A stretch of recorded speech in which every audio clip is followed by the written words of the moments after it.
Bonjour à toutes et à tous et merci à vous d'être fidèles à Wake Up, la matinale à la gloire de notre Seigneur et Sauveur Jésus-Christ. On est tout heureux de vous retrouver ce matin. Dieu vous bénisse. Ce matin, sur ce plateau, nous avons la joie de recevoir le pasteur Jean Bosco Kindomba. Shalom, pasteur. Shalom, bien. Vous allez bien? Dieu fait grâce et son amour triomphe dans nos cœurs. Amen, amen. Merci, pasteur, d'être avec nous ce matin.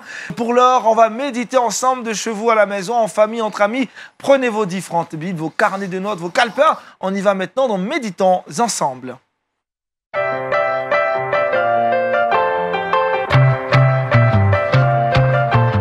La puissance du nom de Jésus est le thème que le pasteur Jean Bosco aborde ce matin sur ce plateau. Allez-y, pasteur. Mais ce qui m'a poussé à parler de ça, parce que je fais un constat que le nom de Jésus-Christ est de moins en moins cité dans nos prières et dans nos prédications. Parfois, nous l'utilisons juste pour clôturer la prière. Mais il ne fait pas l'alpha et l'oméga, n'est-ce pas, de nos prédications et de nos prières. Mais lorsqu'on voit les apôtres, par exemple, les épîtres de Paul, vous prenez simplement l'épître de Paul, 1 Corinthiens chapitre 1er, qui n'a que 16 versets, mais il parle du nom de Jésus plus de 17 fois. Wow. Je peux aller comme ça jusqu'en Apocalypse.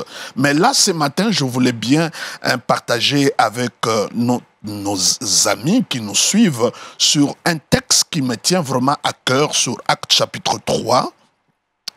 Pierre et Jean, verset 1er, Pierre et Jean montèrent ensemble au temple à l'heure de la prière. C'était la 9e heure. Il y avait un homme boiteux de naissance qu'on portait et qu'on plaçait tous les jours à la porte du temple appelé Belle, pour qu'il demande l'aumône à ceux qui entraient dans le temple.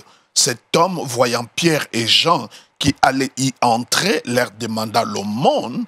Pierre, de même que Jean, fixa le regard sur lui et dit « Regardez-nous ». Et il regardait attentivement, s'attendant à recevoir quelque chose. Alors Pierre lui dit « Je n'ai ni argent, quelle déception, ni or, mais ce que j'ai, je te le donne. » Et qu'est-ce qu'il avait? Il dit, au nom de Jésus-Christ de Nazareth, lève-toi et marche. Wow. D'abord, je voulais bien situer la situation de cet homme. On dit d'abord qu'il est boiteux. Et ce matin, nous avons des amis qui paraissent boiteux dans tel ou tel autre domaine. Ça ne veut dire pas qu'il était paralysé de la tête jusqu'aux pieds. C'est un organe qui ne marchait pas. Ça peut être le mariage, les finances, la santé, mais qui arrive à influencer, n'est-ce pas, toute votre existence. Donc, il était boiteux. On dit boiteux de naissance. Cela veut dire il n'a pas de repère, il n'a pas de référence, il n'a pas quelque chose qui peut arriver à lui connecté par le fait de marcher, parce qu'il est boiteux depuis sa naissance. Et la Bible dit qu'on le portait, on le déposait. Donc il n'est pas autonome. C'est quelqu'un qui dépend des autres. Aujourd'hui, encore ce matin, si nous avons des amis qui sont fatigués de la dépendance, qui ne sont pas autonomes, qui semblent être boiteux dans tel ou tel autre domaine, et qui se disent, mais d'où viendra la solution? C'est ce que je vais proposer aujourd'hui. Et cet homme avait à peu près 40 ans. Cela veut dire, c'est une chose d'avoir une difficulté, un problème. Mais rester longtemps avec un problème, ça devient beaucoup plus délicat. Et on dit aussi qu'il était déposé à une porte qu'on appelle la Belle. Le nom de la porte, c'est la Belle.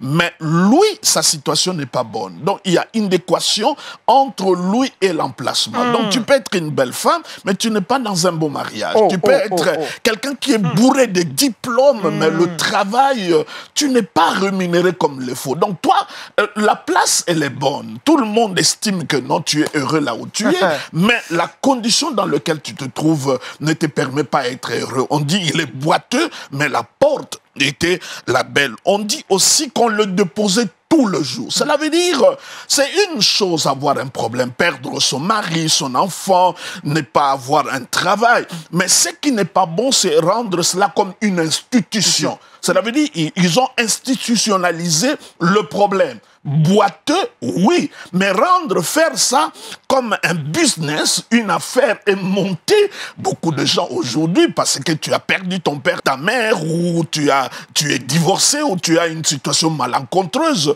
tu en fais comme une affaire, un business, ça ce n'est pas quelque chose de bon. On dit aussi que cet homme est resté longtemps à la porte. C'est vrai que le besoin le plus profond de son cœur c'est marcher, mais au fur et à mesure il a oublié le vrai besoin. C'est comme ça qu'il voulait remplacer en recevant l'argent. Et ça, c'est le problème de beaucoup de croyants et beaucoup des enfants de Dieu qui oublient vraiment le vrai besoin. Nous croyons que l'argent peut tout régler, mais la Bible dit à ce moment-là qu'il était à la porte. La porte, ça veut dire qu'il n'était ni à l'intérieur ni à l'extérieur. Donc, il est dans un endroit de transition. Ni maudit, ni béni, ni marié, ni célibataire. C'est vraiment la confusion. C'est la transition. Et ce matin, si vous êtes dans une situation transitoire, dites-vous que le Seigneur vous envoie cette parole pour que vous ne restez pas longtemps sur la porte. Et là, il voit venir Pierre et Jean. La Bible dit, ils s'attendaient à recevoir quelque chose. C'est là où la solution commence. S'attendre à recevoir quelque chose, même ce matin, c'est déjà la clé de miracle. Parce que si tu n'entends à rien, tu n'auras rien. Yes. En fait, on peut remplacer le mot foi par attente. Il te fera fait selon que tu crois, on peut remplacer ça. Il te sera fait selon que ce que tu attends. Si tu n'attends rien, tu auras absolument rien.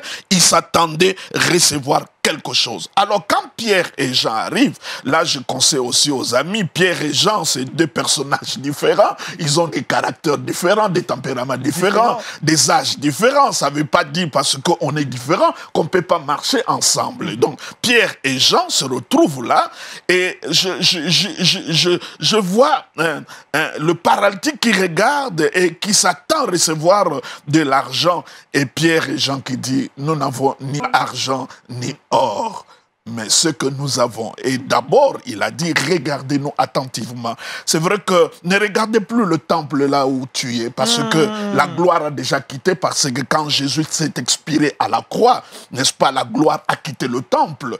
Et ça ne servait plus à rien, aller au temple. Le nouveau temple, c'était Pierre et Jean. Il dit, regardez-nous, c'est nous qui sommes les conteneurs de la gloire de Dieu. Regardez-nous, c'est nous qui sommes l'habitation, le temple de Dieu.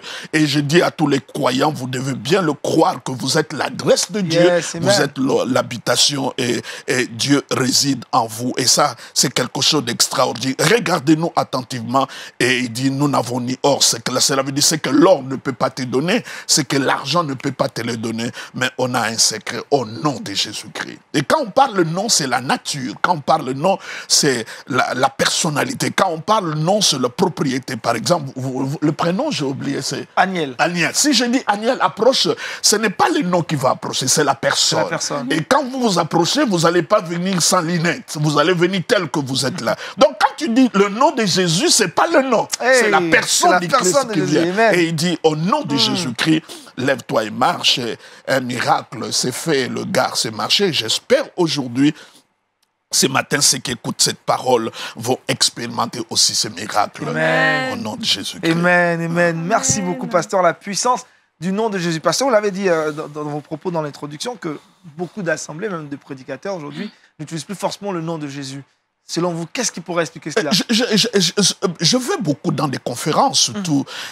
Et dernièrement, j'étais dans un pays dont je ne vais pas citer le nom. C'était une très grande conférence. Il parlait de leadership, il parlait de Nelson Mandela, de George Washington, de Bill Gates.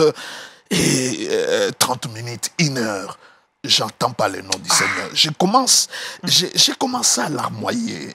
Aujourd'hui, il faut simplement suivre les prédications. Exactement. Il y a ces carences de nom de Jésus. On l'utilise juste comme une roue de secours. Entre-temps, les disciples, après ces textes, on les a arrêtés et lorsqu'on les a relâchés, il dit, qu'est-ce que nous pouvons faire? Il dit, vous pouvez prêcher, mais ne prêchez plus à ces noms-là. C'est une stratégie du diable, raffinée du diable. Parce que, c'est comme je l'ai dit, le nom, c'est... et le nom de Jésus, C'est le seul nom qui n'accepte pas d'adjectif. Aïe. Il ne faut jamais dire doux Jésus, excellent Jésus. Non, non. Nulle part tu vois le nom de Jésus avec un adjectif. Quand tu dis Jésus, tout est là-dedans. Je n'ai pas besoin de dire... Je n'ai pas besoin de dire Jéhovah Jireh, Jéhovah Tsekounou, Jéhovah Nissi. Puissant. Tout est là-dedans. C'est la plus courte et la plus forte prière que nous faut faire. La Bible dit, il n'y a pas un autre nom qui nous a été donné pour être sauvé. Yes. Si ce n'est que le nom de Jésus-Christ. Alors, ça ne doit pas faire comme une décoration dans une prédication. Ça ne doit pas être comme des appendices dans nos cultes. D'avance, quand on parle de culte, ça veut tourner autour de quelqu'un.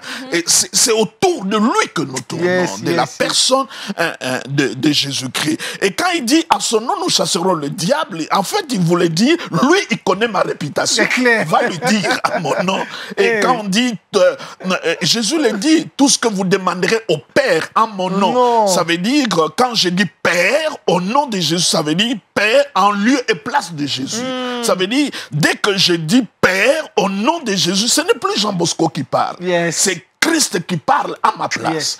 Donc, il y a lieu que le nom de Jésus-Christ soit proclamé, soit déclaré, soit confessé, et que nos cultes tournent autour de lui. Même nos chansons, c'est autour de lui. La Bible dit chanter à l'Éternel. Cela veut dire, quand nous chantons, les chansons ne doivent pas être exhortatives. Les chansons doivent aller vers lui. Chantons à l'Éternel. C'est à lui. Et les actes des apôtres le prouvent que partout, c'était jalonné des noms de Jésus. Allez simplement dans les épîtres de Paul. Prenez chaque premier chapitre de l'épître de Paul, vous allez voir combien le nom de Jésus-Christ est cité. Wow. Puissant, en tout cas, le nom de Jésus. Deuxième question pour vous, pasteur. Vous dites que le miracle commence lorsqu'on s'attend à recevoir quelque chose. Effectivement, lorsque tu ne t'attends à rien, Jésus-Christ posait cette question, que veux-tu que je fasse? Ça veut dire, si tu ne t'attends à rien, tu n'auras rien. L'attente, c'est déjà une invitation que tu fais à Dieu. D'intervenir, c'est mixer dans tes problèmes, dans tes difficultés. Comme nous parlons de ces paralytiques, ils s'attendaient à recevoir quelque chose. Et Pierre et Jean disent, regardez-nous attentivement. Ce n'est plus le temple, c'est nous qui sommes le temple. Il ne faut plus y aller là-bas. C'est nous qui sommes le porteur de la gloire et de la présence de Dieu. Et quand il a regardé, la Bible dit, oh non, c'est que j'ai.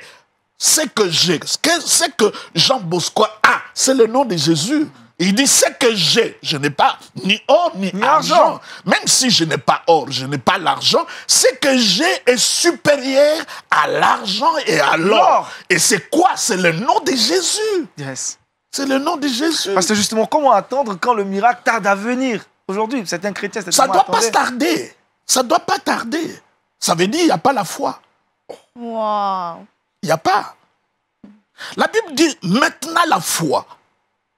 Now faith. La foi, c'est pas une... Parfois, on confond la foi à l'espérance. Et parmi les ennemis de la foi, il y a l'espérance. Parce que l'espérance, c'est le futur. Mais la foi, c'est maintenant. Pourquoi ça doit tarder? C'est écrit où?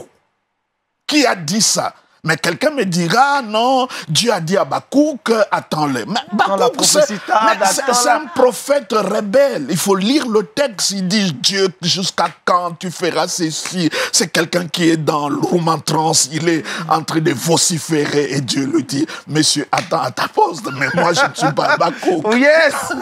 On n'est pas Habakkuk. Non, je ne suis pas. La foi vécue avant la croix et après la croix est tout à fait différente. Habakkuk n'était pas enfant de Dieu, c'est un serviteur de Dieu. Moi, je suis enfant de Dieu. C'est différent. C'est différent.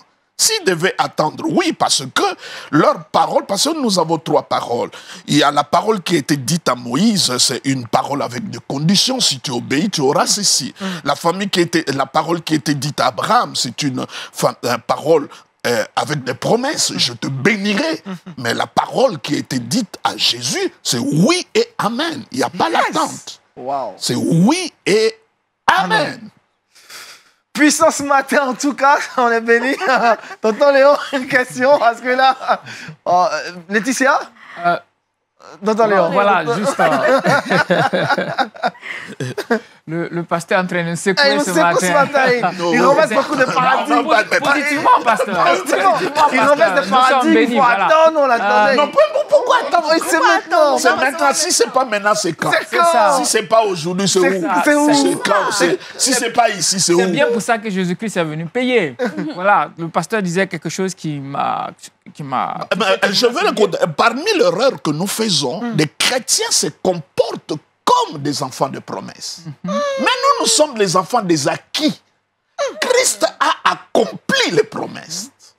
Donc quand dans la tête, tu te comportes comme un enfant de promesse, tu vas attendre. Nous sommes des héritiers. Entre-temps, c'est lui qui a écrit le testament est déjà mort. L'héritage est donc là. Le testament est là. Il faut d'abord entrer simplement en possession. Pour procéder. Non, il n'y a plus rien à dire là. C'est complet, il n'y a plus rien à dire. Le paralytique ici n'a pas attendu. On ne l'a pas fait attendre. Ce matin. Non, il ne l'a pas fait attendre. On nous secoue ce matin. Attends, Léon. Non, il ne l'a pas fait attendre. Il est paralytique durant 40 ans. Tu vas le faire attendre pourquoi? Pourquoi? Je suis malade il y a 10 ans. Je vais attendre quoi? Pourquoi? Je suis sans emploi il y a 20 ans. Je vais attendre quoi? Pourquoi? Mon âge avance, bientôt je vais coiffer la Sainte Catherine. Je vais attendre quoi? La ménopause se pointe à l'horizon. J'attends quoi? Réponds tout de suite. C'est là, maintenant, aujourd'hui, ce matin. Recevez vos guérisons. En tout cas, la bénédiction Amen. ce matin. Le pasteur, vous allez prier pour nous ce matin. Priez que nous puissions vraiment utiliser le nom de Jésus et qu'on ait la foi en ce nom-là. Effectivement, parfois, quand nous disons non, Jésus, nous les disons comme tu dis Jean-Pierre, Antoine, Alphonse, Jean Bosco. On le dit de manière ordinaire. Mais c'est pas comme ça C'est pas que tu comme dois ça le qu'on doit dire. le C'est dire. le nom de Jésus. C'est ce que Dieu nous a donné. Il dit, voici les miracles qui accompagneront ceux qui auront cru en mon nom. En mon nom.